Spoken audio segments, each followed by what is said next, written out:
So we come into round number 8. This was absolutely our most important round of the day. We were playing the leaders after the first session, and Joel and I both knew that we had a really big game so far this session, and all we had to do was have a good round this round, and we were going to be in great shape to win the event.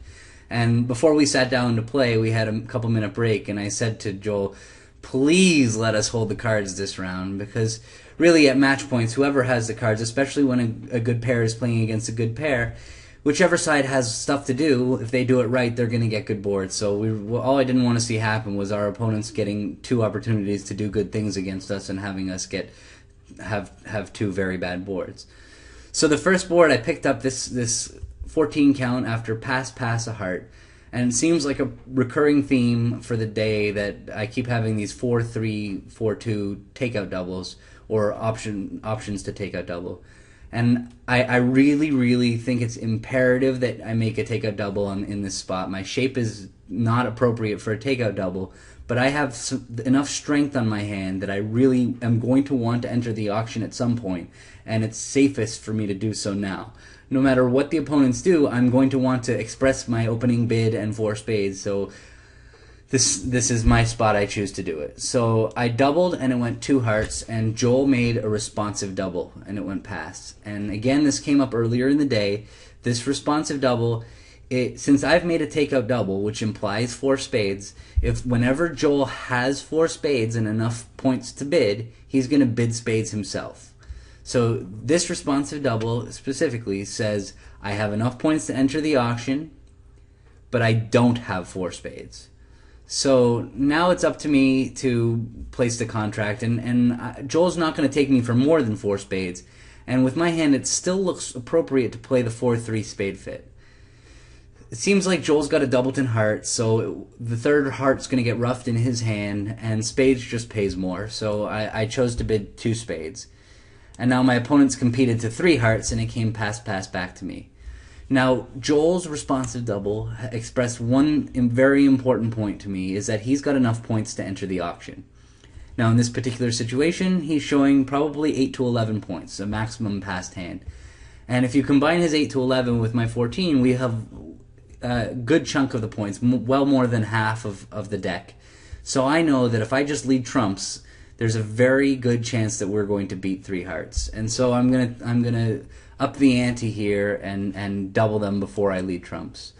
So I doubled and I led the deuce of hearts, and dummy came down with a balanced hand. They had their 4 hearts to compete to their 3 level, but they had a lot of losers. But from my perspective now, it looks like we're getting a great board because dummy has no roughing value, and I'm sitting over declarer with the ace jack 9 8 of clubs and the king of spades. And I know declarer has 3 spades because I know Joel does not have 4. So the hand played out pretty smoothly. I knew that when I'm on lead, all I wanted to do was not lead black cards into declare. So they played a trump, and Joel put in the 9, and they won the king. Declarer now played a diamond to dummy, and played another trump.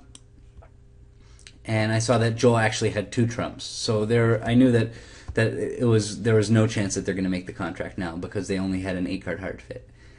And so I just played back a diamond. There was no real reason for me to play a trump first. I knew that at some point I wanted to have a trump exit card, so I played the queen of diamonds. And now declare cashed the 7 of hearts, which pulled my exit card, and played a club, and the hand was sort of over. They played a club to the 10, and I won my jack. And so now, just in case declare had king 10 third of clubs, I didn't want to play another club, so I broke spades, and at that point, there was nothing declare could do. We just had 2 spade tricks, 2 club tricks, and a diamond trick, so they were 2 down or maybe even 3 down for 500. And that was obviously just the board we were looking for in this round. And just to take a look, I want to talk about my style in 3rd seed a little bit. North opened a 4-card suit, and in this spot, I really appreciate why they opened a 4-card suit. It's very close what to open. But my general rules for opening light in 3rd seed is if I'm going to open the bidding with less than a normal opening bid, I'm always going to open the suit that I really want led. And so in this particular case, North really wanted a heart lead, and it's impossible to blame them for opening a heart. and it just timed out very badly for them that we were able to double them in 3 hearts and collect such a big plus score.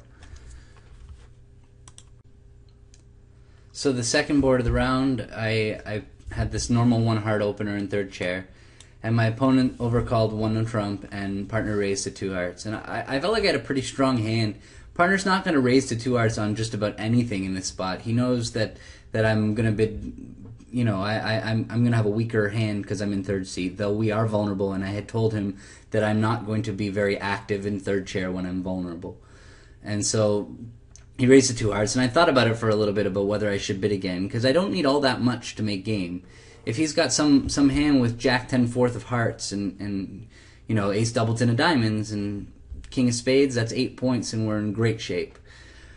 But on a practical side of things, my opponent has showed 16 to 18 points, and we're playing match points. So, I don't think that the field is going to be anywhere but in a heart partial or defending a part score.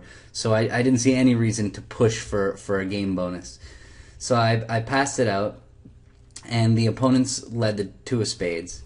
And dummy came. I was pretty happy I didn't bid, although I still have decent chances at game. It looks like it's going to play out a little tougher. He had that wasted king of clubs, and just goes to show you, look at how weak his hand is, and I still have a good chance of making game. So with the wasted king of clubs, so maybe I should have considered bidding again. But again, like I said, it's match points. So now I have to plan my play, and this looked like a very complicated hand, but I didn't have to rush to play spades to trump my spades and dummy. I knew at some point I really wanted to ruff my spades and dummy.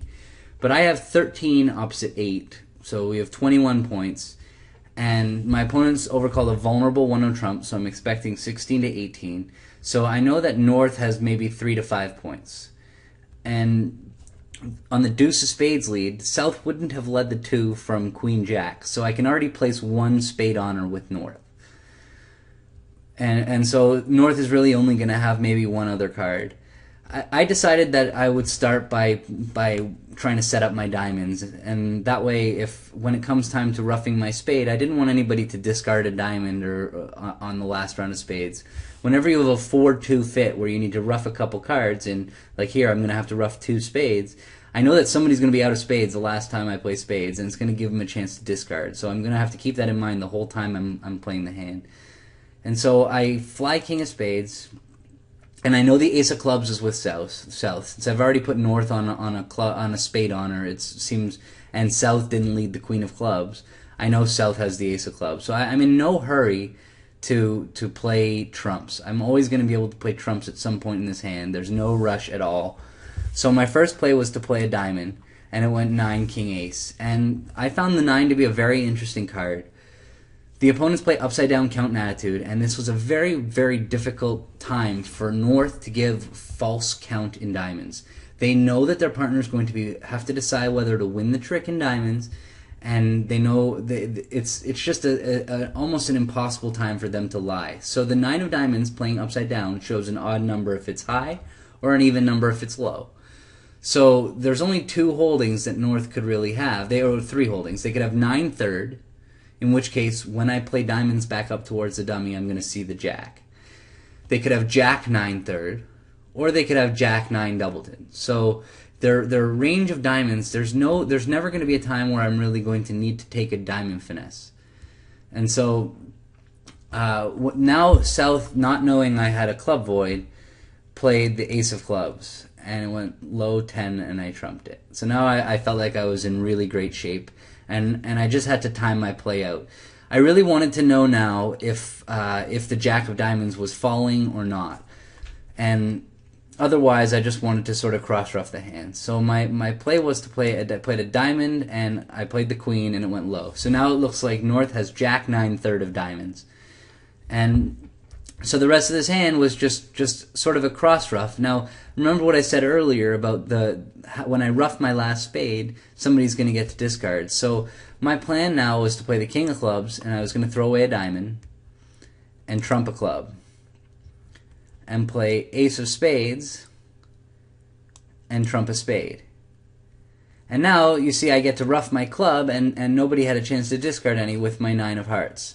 And finally, I led my 9 of spades, and it went rough, and I over-ruffed with the 10, and I got to lead a diamond, and it went jack low, and they were forced to ruff and were end played. And South could have roughed up with the jack of hearts and saved a trick, but they were, for my 2 hearts making 11 tricks was just another huge board. And at this point, our confidence was so high the rest of the day, and we both knew that all we really needed was just to have. We were having a great game. We had this huge round against the pair that we needed to, and so now we were 5 rounds from the end, and we just needed a nice normal game, and both of us were ready to bear down and just play solid and not open any doors for the opponents to get really big boards for no reasons.